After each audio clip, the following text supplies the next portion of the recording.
انہیں 30,000 بیوہ عورتیں یاد نہیں آئی؟ 30,000 بیوہ عورتیں جن کے سواگ اجڑ گئے، اور انہیں 1.25 لاکھ یتیم بچہ یاد نہیں آیا جو یتیمی کی زندگی گزار رہا ہے، اور اس کے باوجود بہت بڑے ذمہ دار ہے وہ۔ مجھے پڑھ لینے دو آج احمد فراز کا شعر۔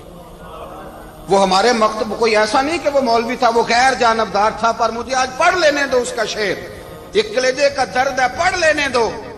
اس نے کہا تھا کہ پڑھتا ہوں تو کہتی ہے یہ خالق کی کتاب ہے، مثل یہودی یہ سعودی بھی عذاب، اس قوم کے بارے میں کیا لکھوں فراز، کعبے کی کمائی سے جو پیتے ہیں شراب، کعبے کی کمائی سے جو پیتے ہیں شراب، اس قوم کے بارے میں کیا لکھوں فراز، کہ کعبے کی کمائی سے جو پیتے ہیں شراب۔ میں خیال نہیں آیا تمہارا صرف دین یہ ہے کہ قبریں گرا دو، مزارات گرا دو، فقط یہ دین ہے؟ کوئی نبی پاک کے روزے کی طرف منہ کرے تو اسے مشرک کہو، یہ دین ہے؟ اس کا نام مذہب رکھا تم نے؟ مذہب تو اس کا نام ہے کہ جو رسول اللہ کا نام لینے والا ہے وہ ہمارا یار ہے، اور جو نبی پاک کا نام لینے والا نہیں، ہمارا اس سے کوئی تعلق ہے، یہ دین ہے۔ حضرت عمر فاروق کی سیرت سنا رہا ہوں، حضرت عمر کی۔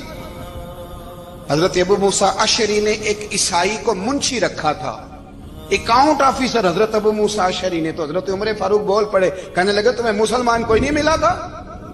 کلمہ گو نہیں تمہیں نظر آئے؟ کشمیریوں کی لاشیں نظر نہیں آتی؟ ان کا خون بہ رہا ہے، تباہی اتر رہی ہے، اور تم قاتل کو گولڈ میڈل پہنا رہے ہو۔ اور یاد رکھنا، جب مسلمانوں کی بچیاں روندی جاتی ہوں نا تو پھر اسلام امن کا درس نہیں دیتا، پھر اسلام جہاد کی بات کرتا ہے، پھر اسلام جہاد کی بات کرتا ہے، جہاد کی۔ وہ قومیں غیرت مند نہیں ہوتی کہ جن کے گھروں میں آگ لگی ہو اور وہ غیروں کو ہار پہناتی پھرے۔ اللہ کا کچھ خوف کرو، زندگی مختصر ہے۔ دبئی میں کتنے رہے اور کتنے چلے گئے، خدا را کچھ خدا۔ تم سے اچھے تو وہ نیو یارک کے رائٹر ہیں جو کم از کم اپنے کالموں میں کشمیر کی بات کرتے ہیں۔ تم سے اچھا برطانیہ کا وہ شخص ہے جو کم از کم BBC لندن پہ رپورٹ جاری کرتا ہے تو کہتا ہے کشمیر پہ ظلم ہو رہا ہے۔ تم سے تو وہ اچھے رہ گئے، تم نے بات کرنا تو دور کی بات، تم نے دشمنوں کے گلے میں ہار پہنانے شروع کر دیے۔ کل جب پوچھیں گے بلا کے تم کو اپنے سامنے، کیا جواب جرم دو گے تم خدا کے سامنے؟ بڑی تکلیف ہوئی، بڑی تکلیف ہوئی۔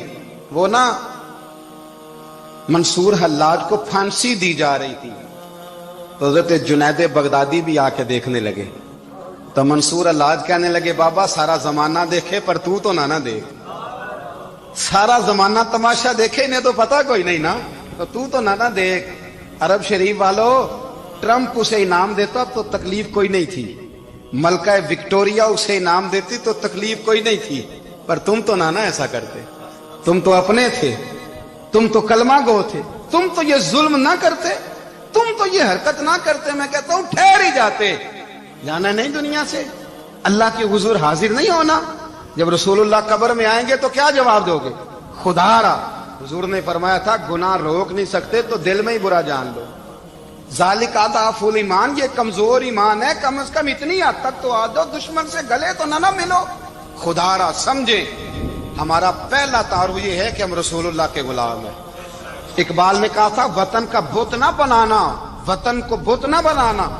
اقبال کہنے لگے ان تازہ خداؤں میں بڑا سب سے وطن ہے، جو پیرہن اس کا ہے وہ مذہب کا کفن ہے، اس لیے کہ بازو تیرا توحید کی قوت سے قوی ہے، اسلام تیرا دیس ہے، اسلام تیرا دیس ہے۔ کیونکہ تو مصطفی ہے، تو نبی پاک والا ہے، مصطفیٰ والا، اسلام تیرا دیس ہے، تو مصطفی ہے۔ امریکہ میں جو مسلمان رہتا ہے ہمارا بھائی ہے، اور پاکستان میں جو مرزائی رہتا ہے اس سے ہمارا کوئی تعلق نہیں ہے۔ حضرت عثمان غنی نے اپنے چچا کے بیٹے سے کہا تھا کہ تو کلمہ نہیں پڑھتا تو تیرا میرا رشتہ کوئی نہیں۔ بلال حبش سے آیا ہے پر میرے نبی کا غلام ہے تو سگے بھائیوں سے بھی آگے ہے۔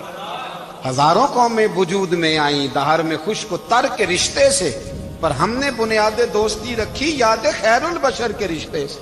اپنی ملت پر قیاس اقوام مغرب سے نہ کر، خاص ہے ترکیب میں قوم رسول ہاشم۔ کچھ خیال کرے، پہلا تعارف دین ہے، اگر دین نہیں تو پھر کسی وطن کی کوئی ضرورت، اس لیے کہ پاکستان کا تصور اقبال نے پیش کیا نا، تو اقبال کہنے لگے ان تازہ خداؤں میں بڑا سب سے وطن ہے جس کو تم بت بنا کے پوجتے ہو. ہمارا وطن تو ہمیں جان سے زیادہ پیارا ہے، پر پہلے پاکستان نہیں، پہلے اسلام. پہلے اسلام تیرا دیش ہے، تو مصطفی ہے. تو آمدہ برسر مطلب حضرت عمر فاروق رضی اللہ تعالی